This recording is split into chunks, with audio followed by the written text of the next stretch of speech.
So if the question is, how do we make a transparent text effect in Photoshop? Then the answer is, and let me show you.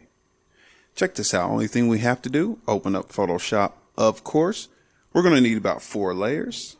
So let's start off with a background layer here, and we have a subject layer.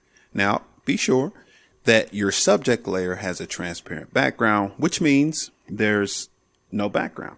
And let me show you what I mean. And we could check our work by grabbing our background here and just pulling up just a little bit just to see. And as we can see, our background is transparent, or our subject is transparent, which is good. Okay, now the only thing we have to do is let's type in some text. Hit T on our keyboard. Let's pull up some text here, and we'll write out a word.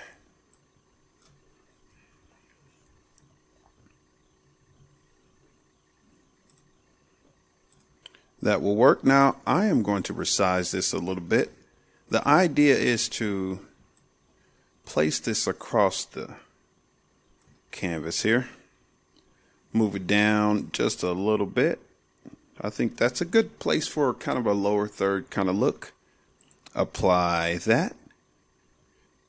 Now this is our first text here. Now what we'll do is we'll make a copy, hit Control J on our keyboard, or we can click and drag down to this plus sign and it makes a copy. There we go.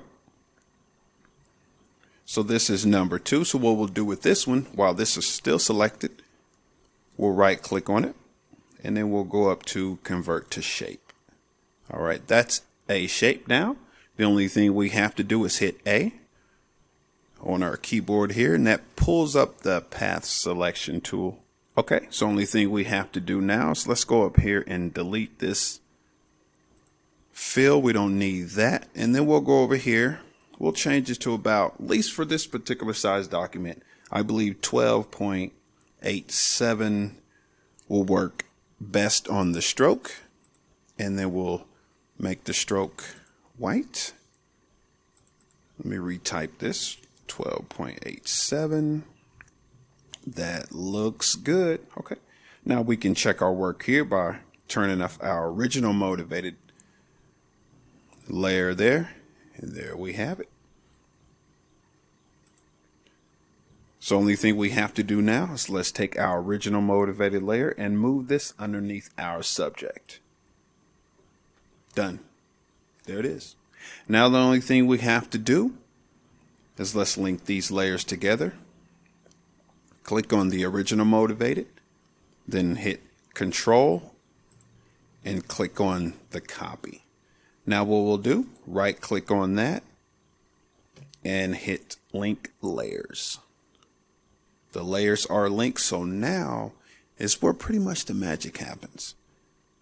Let's see, now we can move this around anywhere we want to, and it gives it that effect. That's pretty good. That's awesome, guys. Done deal. That's all we need. Now you already know what to do from this point on. Get to creating and get to sharing. If you found this video useful, guys, make sure to like, comment, share, subscribe, do all that good stuff. And until next time, I'll see you in the next video. I really will.